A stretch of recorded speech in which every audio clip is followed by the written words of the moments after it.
cooking, for heating, for manufacturing. Many factories use fire to help them make their products. But these are all fires that are kept under control. If the smallest flame is not taken care of, it can get out of control. Fire is one of the fastest spreading things there is. It can destroy almost anything. Because some people are careless, and because accidents happen, fire sometimes gets out of control. Because of this, we must have someone to protect our homes, our schools, and our community from the danger of fire. This is the work of the firemen.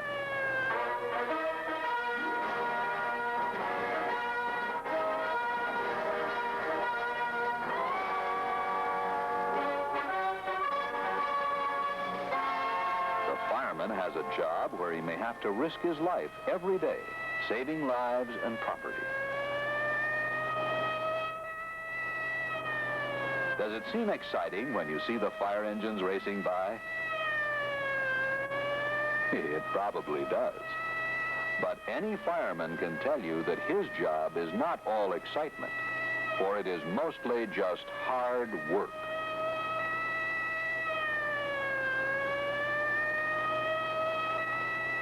Would you like to hear from a real fireman and see what he has to say about his job?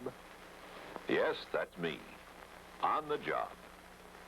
There's always plenty to do around the fire station. Did you know that a fireman has to go to school? While they're learning how to be firemen, the men are called trainees. One of the first things any trainee has to do is learn to work in high places without becoming frightened or dizzy. We all had to learn to go up these long ladders very fast.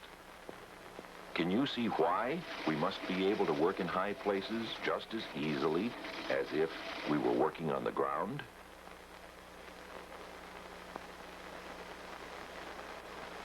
Probably the hardest thing a trainee has to do is jump off the training tower into the safety net for the first time. Doesn't that seem a long ways down? In any emergency, we might have to jump. So we do this many times until it becomes easy. Look how the men are trained to land on their backs in a certain way. You can hurt yourself badly, even jumping into a safety net, if you don't do it properly. Do you know why these trainees are wearing gas masks?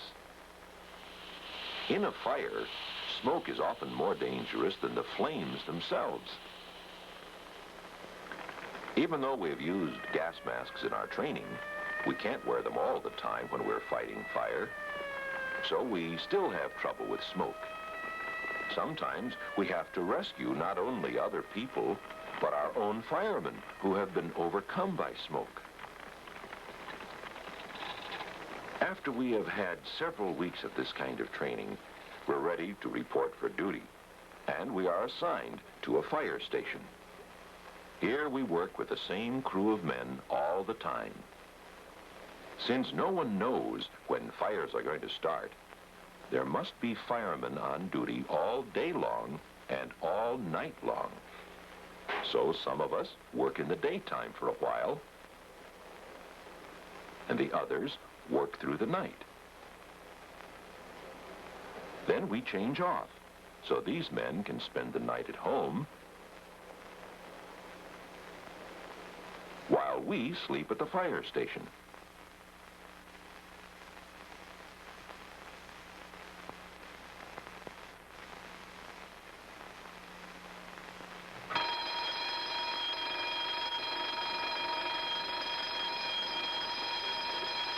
In all fire stations where we have our beds on the second floor, there is a brass sliding pole that makes it easier to get down to the fire trucks when the alarm rings. In our fire station, we also have a slide to get down to the ground floor. Some of the men would rather use this.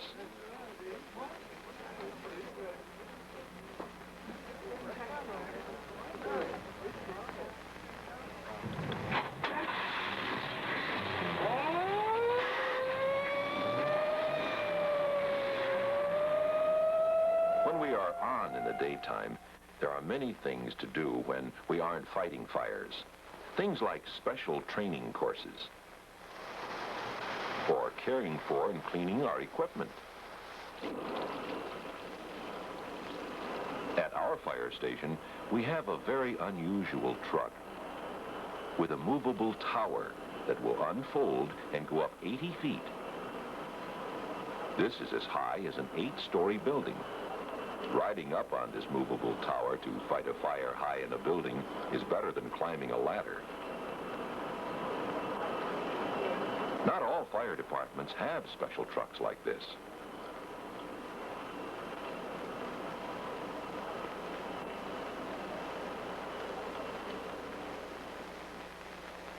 We often take time to go from house to house in the neighborhood, finding fire hazards that may be around the home. Do you know what a fire hazard is? A fire hazard is something which can very easily catch fire. Papers or dry leaves can be fire hazards. We point these things out to people so that they will take the fire hazards away. In this way, we help prevent fires. Can you think of other fire hazards?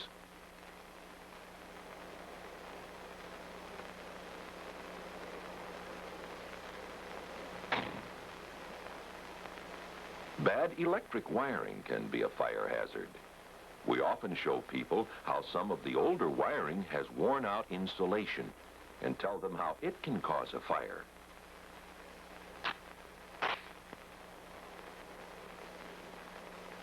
If dry grass and weeds in a vacant lot catch fire, the flames can easily spread to nearby buildings. In parts of the country where there are woods on the edge of town, burning grass can set the trees on fire and cause a forest fire.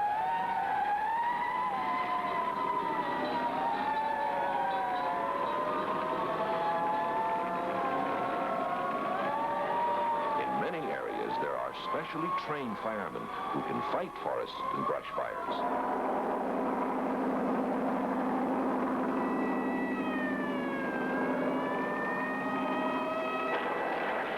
These are some of the hardest fires to put out, and fighting them can be extremely dangerous and tiring.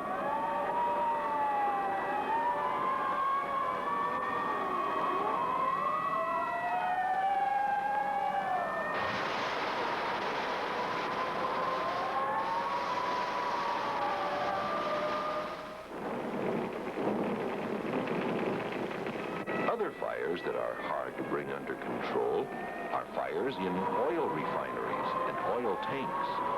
Fighting these fires is very dangerous work because oil tanks can explode.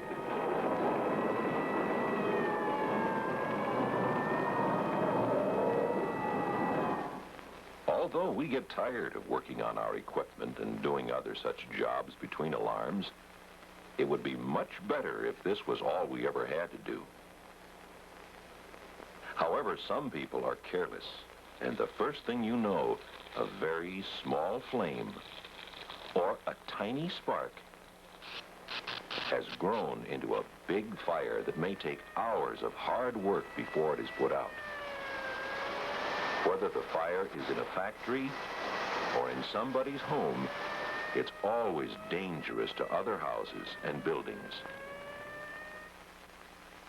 I often think that our fire prevention work is the most important thing we do. It is much easier to save lives and property if the fire never gets started at all. And best of all, you can save lives and property just as well as a trained fireman. Fire prevention work is your work as well as mine.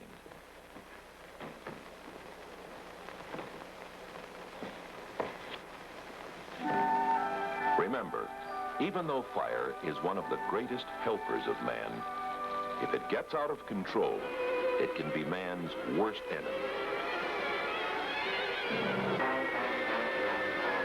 This is why your fireman is always on guard.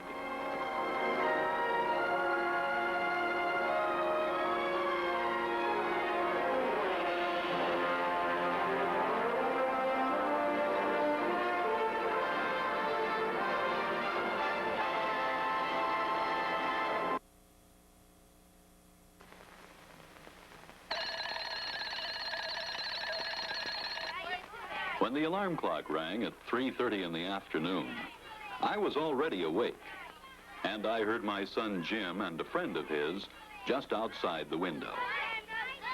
What's that? That's my dad's alarm clock. He's just getting up to go to work. Say, sometimes he works nights, and sometimes he works days.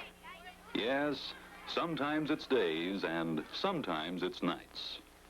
I'm just getting started at night again, which means I'm having breakfast around the time everyone else is thinking about dinner. But there's a good reason for it.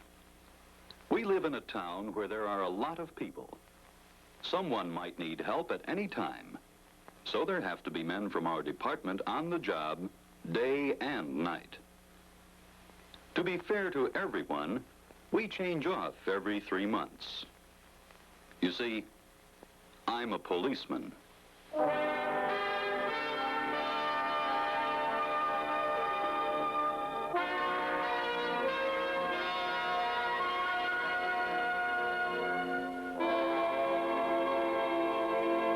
This is police headquarters, where I report for work.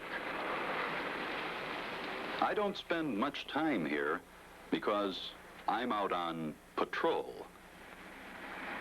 It's summertime, so it won't be dark for a while, but this is still the night shift. Only we call the time we're on the job a watch. So this is the night watch. Some policemen walk as they keep watch. Now, most of us drive. Because we're going to be out at night, there are 2 of us in the patrol car, my partner and myself. We keep on the lookout for anything that might be wrong, but we don't have to see everything ourselves. We have a radio in our patrol car. That's all I can give you. At police headquarters, there's a broadcasting station. Many people cooperate to keep us informed. Can you see how the radio can be of help to a policeman? We depend on both the telephone and the radio to get messages through fast. When a call for help comes in, the report goes out to the patrol cars nearest the scene of the trouble. For example, several weeks ago, a lady who lives on East 3rd Street heard a loud noise in the alley. She called the police department. As soon as the call came in, the message was given to the girls who broadcast to the patrol cars. This is the way it came through on the radio in our patrol car. Car 16, 102 East 3rd Street. Investigate alley in rear. Car 16, roger. See the lady upstairs. Let's go. We drove to East 3rd Street and checked the alley thoroughly.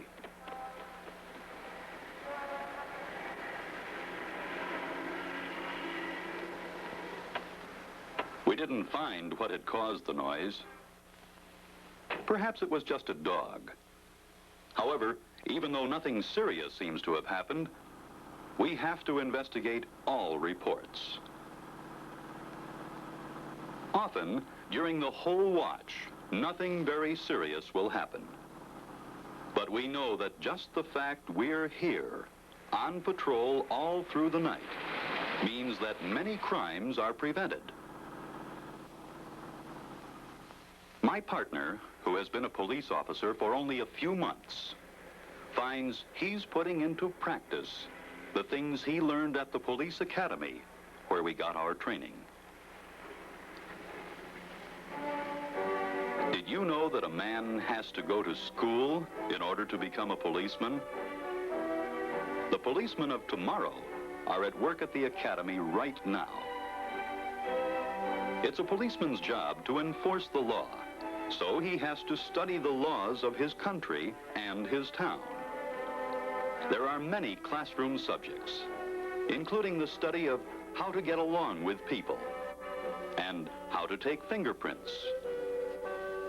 Besides working in the classroom, many police schools train the men how to be better drivers.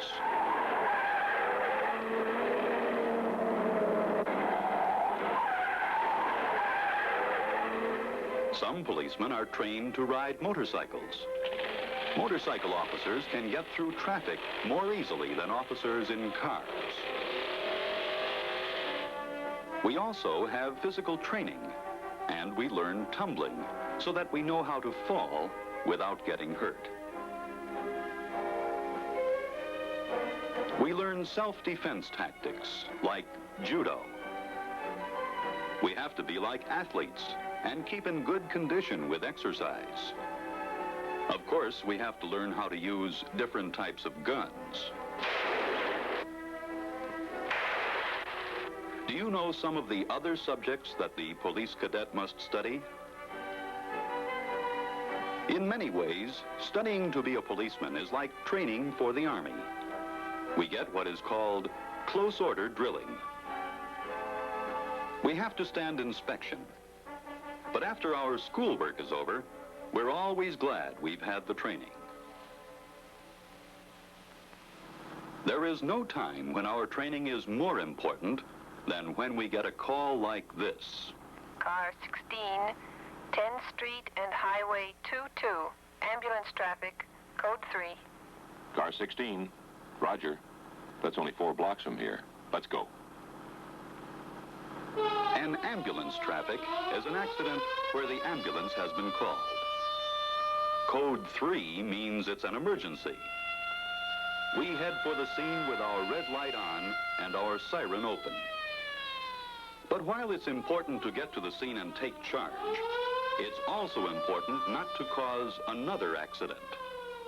Even though we drive fast, we drive carefully.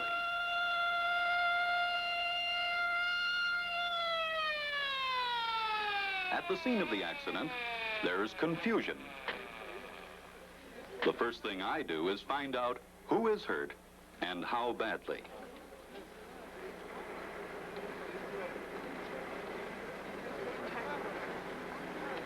My partner puts out flares to warn traffic, while I give the injured first aid.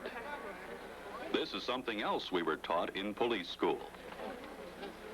Can you see other ways in which the policeman can be helpful during an emergency like this? Later, while we're finding out all of the facts about this accident for our report, we learn that one of the cars was speeding and that the other car went through a red light. Accidents are often caused by such careless driving habits. That's why I don't mind when I write a ticket for some driver who has violated the law. This driver could have caused an accident, like the one we have just seen, where innocent people suffered. Here again, we try to prevent trouble before it starts. Most people are good citizens, but some are not. So we must be trained to handle trouble after it has happened. Or while it is happening.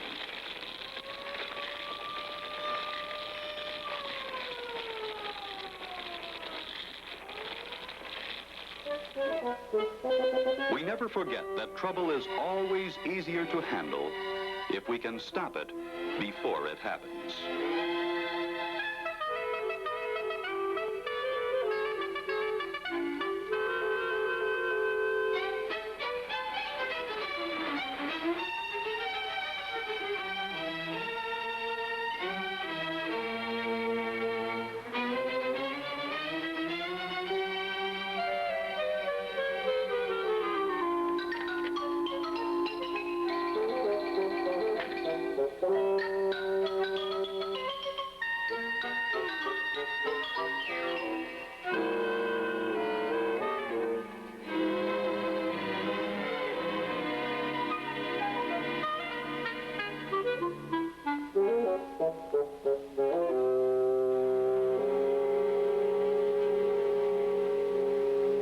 we see someone doing something which could lead to trouble, we try to help them by showing them a way to get out of trouble.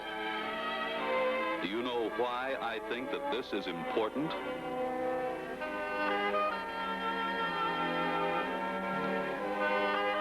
Sometimes when I get home in the morning after a long watch, my son Jim is just getting ready for school. Jim always wants to know if anything exciting has happened, if we've had to chase any robbers. He's usually disappointed when I tell him that it's been a quiet night. A quiet watch means less work for us, but it also means fewer problems for the people of the community. I like to think that it has been quiet because we were on patrol. No matter what happens, there has been less trouble because we were there. When I say this, I'm thinking of the policemen all over the country who are on watch every hour of the day and night.